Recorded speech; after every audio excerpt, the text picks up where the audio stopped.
नमस्कार शेतकरी मित्रांनो, पुन्हा एकदा आपलं सहर्ष स्वागत आहे आपल्या मिस्टर अक्षय तोडकर या यूट्यूब चॅनेलवर। तर मित्रांनो, आजचा जो आपला विषय आहे तो सागवान शेती, वन शेतीमधला प्रकार आहे हा, त्याच्यावर असणार आहे। आणि याच्यामध्ये आपण डिटेलमध्ये सागवानच्या जातीबद्दल किंवा सागवान लागवड अंतर असेल, खत पाणी, कीड, रोग नियोजन असेल, याबद्दल सर्व डिटेल माहिती देणार आहे। तरी हा व्हिडिओ आवडल्यास व्हिडिओला लाईक करा, शेअर करा आणि चॅनलवर जर नवीन असाल तर चॅनलला सबस्क्राईब करायला विसरू नका। तर मित्रांनो, वेळ न घालवता आपण सागवान याबद्दल बोलूया। आता सागवान म्हणलं तर पहिली गोष्ट आहे ही की हे वन शेतीमध्ये येणारं आहे। आता हे लॉंग टर्म मधलं पीक आहे, त्याच्यामुळे ज्या शेतकऱ्यांची जमीन जास्त कालावधीसाठी गुंतवून ठेवणं शक्य असेल त्या शेतकऱ्यांनी याची लागवड करावी। आता हे जर आपण बघितलं सागवान, तर सागवानाबरोबर आपण आंतरपिकं घेऊ शकतो। त्याच्यामुळे असं काय नाहीये की आपल्याला त्या जागेचा काही बेनिफिट होत नाही, तर ते सुद्धा आपल्याला करता येते। आता ते काय आहे ते आपण डिटेल पुढे बघणारच आहे। तर आता प्रथम आपण हे बघूया की सागवान म्हणलं तर सागवानचे प्रकार कोणकोणते आहेत। तर मित्रांनो, सागवानमध्ये जर म्हणलं तर पहिला प्रकार आहे तो गावठी साग। आता आपण जे बांधावर, नदीकाठाला, ओढ्यावर जे बघतो, जे आतून सफेद कलरचं असतं, तर ते आहे आपला गावठी साग, देशी साग। आता हा आपल्याला बऱ्याच ठिकाणी पाहायला मिळतो। आणि ह्याचा आता जर थोडक्यात जर माहिती द्यायची म्हणली तर हा आपण ज्यावेळेस लागवड करतो त्यानंतर कमीत कमी 35 ते 40 वर्ष जातात त्याला डेव्हलप व्हायला, तयार व्हायला। कारण मार्केटमध्ये जर बघितलं तर 3-3.5 फीट घेरा गोलाई, म्हणजे जवळजवळ 40 ते 40 इंचाच्या पुढं जर गोलाई असेल तर त्या सागवानला मार्केटमध्ये व्हॅल्यू असते। आणि जर गावठी साग एवढी फिगर बनवायचं म्हणलं तर 35 ते 40 वर्ष जातात। आणि आजचा घडीला जर आपण विचार केला तर शेतकऱ्यांना एवढा वेळ थांबणं तर हे फायद्याचं अजिबात नाहीये। तर ठीक आहे, तरी पण गावठी साग जर म्हणलं तर पहिली गोष्ट ह्याच्या ज्या मुळे असतात त्या पसरणाऱ्या असतात, त्याच्यामुळे शेतकऱ्यांना आंतरपिकं घेता येत नाहीत। झाडाला फांद्या भरपूर असतात, त्याच्यामुळं झाडाची सावली पडते, त्याच्यामुळं आंतरपिकं घेता येणार नाहीत किंवा वसक पडते इतर पिकांवर, त्यामुळे आंतरपिकाचा विषयच कट होऊन जातो। त्याच्यानंतर याला फांदी जास्त असल्यामुळं ज्यावेळेस आपण जे लाकूड कट करतोय त्यावेळेस आपल्याला लाकूड आहे ते ओबडधोबड मिळतं, एक सरळ लाकूड मिळत नाही। आणि आतून सफेद कलर असल्यामुळं मार्केटमध्ये त्याचं व्हॅल्युएशन पण कमी राहते। आणि जास्त दिवस घेत असल्यामुळं सगळ्या गोष्टी आपल्याला अवघड होऊन जातात। आता ह्यावर पर्याय म्हणून आता मार्केटमध्ये टिश्यू कल्चर जे सागवान आपण बघतोय तर तो पर्याय आहे। आता त्याच्यामध्ये टिश्यू कल्चरमध्ये आपण जे सजेस्ट करतोय शेतकऱ्यांना ते बर्मा टिश्यू कल्चर आहे। आता बर्मा म्हणजे काय, टिश्यू कल्चर म्हणजे काय, आपण हे नक्की थोडंसं जाणून घेऊया। तर बर्मा म्हणजे जे आपण बर्म देश किंवा बर्मा देश जो होता, आता त्याचं नाव बदलून म्यानमार झालेलं आहे, त्या देशावरून या लाकडाचं नाव किंवा या सागवानचं नाव पडलेलं आहे। तर सागवान बर्मा देशातून जे आयात केलं जायचं त्याच्यामुळे त्याचं नाव ते पडलं गेलं।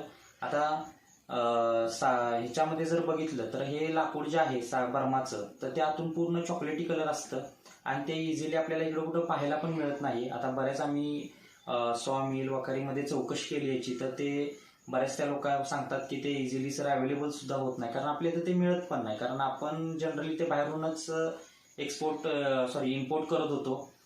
आणि दुसरी गोष्ट हे आहे की आता आपण जे सध्या सुद्धा जे काय सागवान उत्पादन करतोय आपण ऑल इंडियाचा विचार केला तर 95% सागवान हे आपल्याला इम्पोर्टच करावं लागतंय, 5% सागवान आपण स्वतः तयार करतोय इथं। तर एवढं सागवानला डिमांड आहे किंवा एवढं सागवानला स्कोप आहे। पण शेतकऱ्यांना काय वाटतं की जे जुनं देशी साग होता तसाच हा असणार आहे आणि त्याचं जे उत्पादन आहे ते लेट आहे किंवा तेवढं आपल्याला इन्कम होणार नाही, हे सगळ्या गोष्टीमध्ये असतात। पण आता तसं काय नाहीये मित्रांनो। आता टिश्यू कल्चर सागवानमुळे हे 10 ते 12 वर्षामध्ये येणं शक्य झालेलं आहे, पहिली गोष्ट। आता काय असतं, हा जो बर्मा साग आहे तो आपण टिश्यू कल्चर बनवतो। आता टिश्यू कल्चर म्हणजे काय, तर टिश्यू कल्चर म्हणजे ज्या मॅच्युअर झाडांची कवळी पानं असतात त्या पानापासून आपल्याला डोळ्याला न दिसणाऱ्या पेशीपासून ते डोळ्याला दिसणाऱ्या झाडांपर्यंत जी प्रोसेस असते त्याला टिश्यू कल्चर म्हणतात. आता टिश्यू म्हणजे पेशी. आता जसं आपल्या रक्तामध्ये सेल्स असतात लाल, पांढऱ्या किंवा प्लाझ्मा, या पद्धतीनंच टिश्यू ह्याच्यामध्ये झाडांमध्ये सुद्धा बऱ्याच प्रकारच्या सेल्स असतात, त्याच्यापासूनच झाड तयार झालेलं असतं.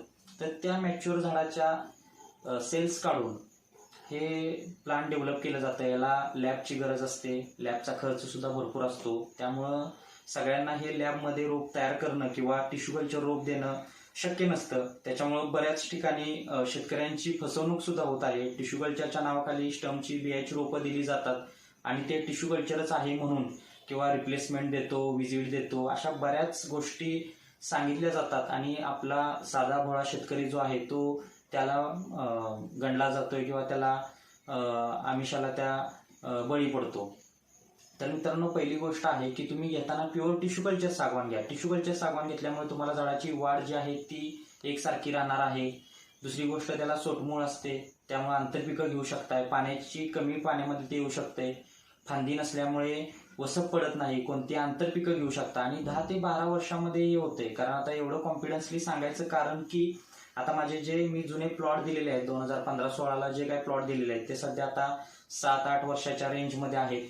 तर जनरली ते आता कटिंगला आलेले आहेत. म्हणजे 3-3.5 फीट घेरा असेल बांधाकडेला किंवा मध्ये जरी बघितलं तरी 2-2.5 फूट घेरा झालेला आहे त्याचा. तर अजून आपल्याकडे 2-4 वर्ष सांगितल्याप्रमाणे आहे, तेवढ्यामध्ये तर नक्की सगळ्या झाडांची ती फिगर भरणार आहे आणि एक चांगलं उत्पादन आपल्याला शेतकऱ्यांना त्याचं मिळणार आहे. तर पहिली गोष्ट, टिश्यू कल्चर सागाचे जे फायदे सांगितले ते महत्त्वाचे आहेत. त्यामुळे टिश्यू कल्चरच शेतकऱ्यांनी लागवड करा. आता लागवड करायची कशी?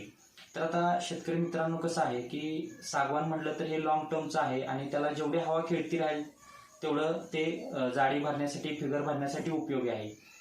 त्याच्यामुळं आपण लागवड करत असताना ती जनरली 10x10 असेल, 9x9 असेल किंवा 10x8-9 असेल या अंतरावर करायचे आहे. कारण प्रत्येक झाडाला एक 80 ते 100 स्क्वेअर फीट जागा सुटणं गरजेचं असतं आणि त्या पद्धतीनं आपण त्याची लागवड करायची आहे. आता 10x8 असेल किंवा 10x10 असेल, जनरली आपली 550-600 रोपं एकरामध्ये बसतात आणि एकरामध्ये तेवढी रोपं म्हणजे भरपूर झाली. तर शेतकऱ्यांनी जास्त रोपं 5x5 किंवा 10x5 असं किंवा 6x6 असं कोणतीही लागवड करू नका, कारण त्याचा तुम्हाला काही बेनिफिट होणार नाही. फक्त आणि फक्त जे रोपं विक्रेते आहेत त्यांचा तो फायदा होतो. आता पहिली गोष्ट, माझी सुद्धा नर्सरी आहे, मी सुद्धा नर्सरीमध्ये प्लांट्स देण्याचं काम करतोय.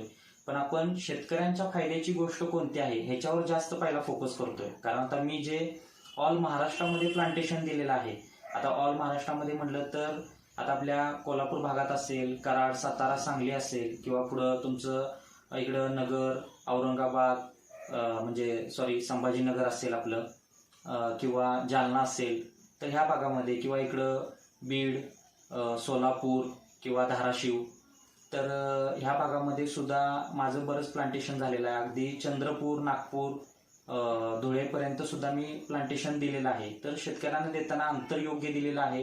रोपं चांगल्या क्वालिटीची आपण टिश्यू कल्चरच देतोय, त्याच्यामुळे प्लॉट डेव्हलप चांगले झालेले आहेत.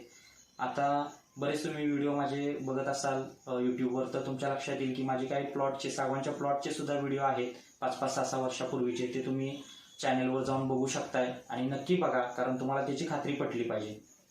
तर मित्रांनो, आता हे लागवडीचं झालं. आता पहिली गोष्ट काय आहे, आता जनरली आपण इतर झाडं लावतो त्या पद्धतीनेच ही झाडं लावायची आहेत, कारण रोपं ही देताना आपण लहान असतात. टिश्यू कल्चर रोप म्हटलं तर जनरली 6 इंचापासून ते 1.5 फुटापर्यंत म्हणजे 6 ते 18 इंचापर्यंत झाड असतं. ते 2 फूट 4 फूट असं आपल्याला अवेलेबल नसतं.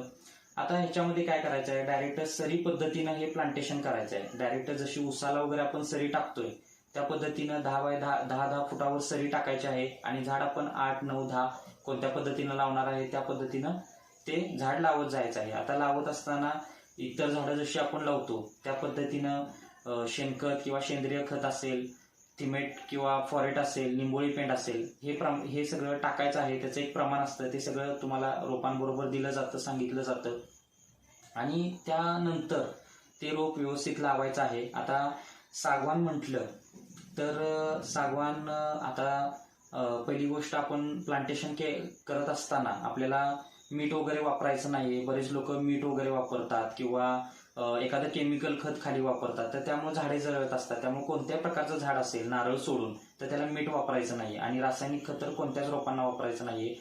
आणि त्यानंतर जे असतं ते इतर झाडांसारखंच त्याला आळवणी असते. मग ती ह्युमिक ॲसिड असेल, 1261 असेल, याची आळवणी असते. आणि त्यानंतर त्याला 15 दिवसाला फवारणी असते, जशी इतर झाडांना असते तशी. आणि पहिले एक 6 महिने तुम्हाला रिंग पद्धतीनं खतं द्यायची आहेत त्याला. DAP 10-26-26, युरिया यासारखी ते प्रमाण असतं. आता मित्रांनो काय आहे की आता एका व्हिडिओमध्ये हे सगळं तुम्हाला त्याचं प्रमाण ह्या सगळ्या गोष्टी सांगायचं म्हटलं तर व्हिडिओ खूप मोठा होतो आणि तेवढा तुम्हाला पण वेळ नसतो किंवा सगळ्या डिटेल आपण एका व्हिडिओमध्ये देऊ शकत नाही. तर ज्या शेतकऱ्यांना हे सगळ्या गोष्टीची डिटेल हवी असेल, रोपं हवी असतील, डिटेल माहिती हवी असेल, तर त्यांनी दिलेल्या नंबरवर तुम्ही संपर्क करून माहिती घेऊ शकता. आता बऱ्याच शेतकऱ्यांनी आपल्याकडून माहिती, रोपे घेऊन सक्सेस झालेले लोक आहेत आपल्याकडे. मी त्याचे तुम्हाला रेफरन्स पण देत असतो. तर त्या पद्धतीनं आहे.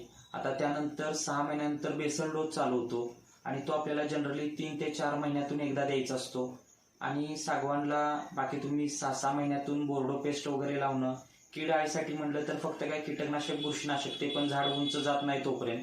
आणि सगळ्यात महत्त्वाचं, या सागवानची जर वाढ म्हणलं, टिश्यू कल्चर स्पेसिफिक आपण सागवान, तर पहिल्या वर्षी हे जनरली 12 ते 15 फूट कमीत कमी. ॲक्च्युली माझे जे काही प्लॉट्स आहेत मार्केटमध्ये ते 18 ते 20 फूट सुद्धा वाढलेली उंची आहे. कारण एक पावसाळा झाला की झाडाची वाढ होते. कारण याचं जे लॉजिक आहे ते पावसामध्ये वाढ असते, हिवाळ्यामध्ये त्याचं थोडंसं कॉन्स्टंट राहतं ते, आणि उन्हाळ्यामध्ये त्याची पानगळती होत असते. हे तुम्हाला दर 10 वर्षामध्ये हे शेड्यूल बघायला त्याचं मिळणार आहे.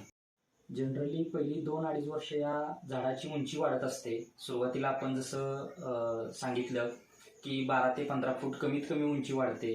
त्यानंतर दुसऱ्या वर्षी 25 ते 30 फूट, लास्ट मॅक्झिमम 40 फुटापर्यंत सुद्धा उंची वाढते. आता जे आपले मार्केटमध्ये प्लॉट्स आहेत त्याची 6-7 वर्षामध्ये 40-45 फूट उंची आणि जाडी, जसं मी सांगितलं की 2.5-3 फूट सुद्धा घेरा झालेला आहे. आणि अजून त्याला एक 4 ते 5 वर्ष कालावधी आहे. आता ज्या शेतकऱ्यांनी याचं 7-8 वर्षापासून पीक त्यांनी लागवड केलेली आहे, तर त्यांनी बरेच त्याच्यामध्ये आंतरपिकं म्हणजे गहू, ज्वारी, बाजरी, मका किंवा तूर, मका असेल किंवा इतर कपाशी वगैरे असेल. आता प्रत्येक भागामध्ये आपलं ट्रॅडिशनल पीक आहे ते वेगळं असतं, त्या पद्धतीने आपण घेऊ शकतो. पहिली 3-4 वर्ष तर सावलीचा काही प्रश्न येत नाही, कारण पहिली 2-2.5 वर्ष तर उंची जाते. आणि त्यानंतर मग ज्यावेळेस फांदी आपण ठेवायला चालू करतो त्यानंतर थोडी थोडी सावली चालू होते. एक जनरली 4 वर्षानंतर आपल्याला सावलीमध्ये येणारी पिकं घेऊ शकताय. आता आमच्या रत्नागिरी भागामध्ये बघितलं तर, किंवा कोकण भागामध्ये जर बघितलं तर लोकांनी काळी मिरीचा पण एक चांगला उपक्रम केलेला आहे. किंवा आता तुम्ही जे कोणतीही वन शेतीमध्ये पिकं निवडता, म्हणजे जसं सागवान झालं, मोहगणी असेल, आगारवूड असेल किंवा इतर कोणतंही अजून असेल, तर याच्यामध्ये तुम्ही मसाल्याची पिकं लावू शकता जी की सावलीमध्येच डेव्हलप होतात. त्यांना सावलीची गरज असते आणि ही आपल्याला नॅचरली सावली होऊन जाते. आता माझे बरेच क्लायंट आहेत की त्यांनी असा पण प्रयोग केलेला आहे, तर तुम्ही त्या पद्धतीनं करू शकताय. आणि जनरली 10 ते 12 वर्षामध्ये जर आपण बघितलं तर सागवानची 3-3.5-4 फुटापर्यंत गोलाई होते आणि त्यानंतर मार्केट रेट चांगला असतो. आता विक्रीचं म्हटलं तर विक्रीला जर आपण बघितलं तर बरेच सॉ मिलवाले असतात किंवा मोठमोठे एजंट्स आहेत. आता बल्लार शाह म्हणून जे चंद्रपूर साईडला आहे तिथं लिलाव मोठा असतो, कारण तिकडे जंगल क्षेत्र जास्त असल्यामुळं गव्हर्नमेंटचेच तिकडे लिलाव असतात. तिकडचे बरेच एजंट्स आपल्या कॉन्टॅक्टमध्ये आहेत किंवा किरकोळ जे घेणारे व्यापारी आहेत आपल्या भागामध्ये, प्रत्येक तालुक्या जिल्ह्यामध्ये, ते सुद्धा आपल्याला कॉन्टॅक्ट करत असतात. तर त्या पद्धतीनं आहे. आता याचं जर उत्पादन आपण बघितलं तर जनरली ज्यावेळेस 3-3.5 फूट घेरा आणि 35-40 फूट उंची होते त्यावेळेस आपल्याला झाडापासून कमीत कमी 18 ते 20 घनफूट लाकूड हे मिळत असतं. आणि मार्केट रेट जर आज आपण बघितला तर 7,000 ते 8,000 रुपये मार्केट रेट आहे. पण आपण शेतकरी आहे, आपल्याला जरी निम्मा रेट मिळाला तरी जनरली आपल्याला 2,500-3,000 रुपये जरी मिळाले तरी रोपाचे आपल्याला चांगले पैसे होतात. कमीत कमी 35-40 हजार रुपये तर कुठे गेले नाही, त्या पद्धतीनं आहे.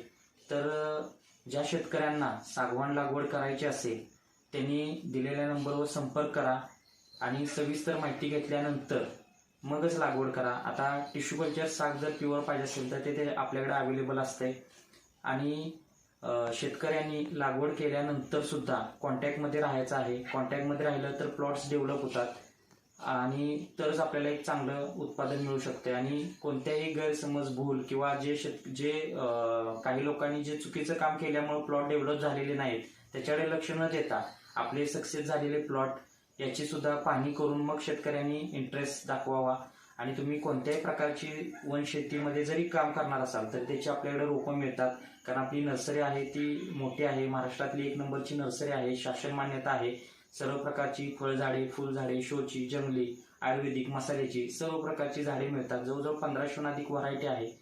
तर त्या पद्धतीनं कोणत्याही प्रकारची फळबाग असेल, वनशेती असेल, कोणत्याही प्रकारचं प्लांटेशन करायचं असेल, अगदी गार्डनिंगचं काम सुद्धा असेल ते सुद्धा आपण करतोय. तरी शेतकऱ्यांनी व्हिडिओ आवडला असेल तर व्हिडिओला लाईक करा, इतरांबरोबर शेअर करा आणि चॅनलला सबस्क्राईब करा.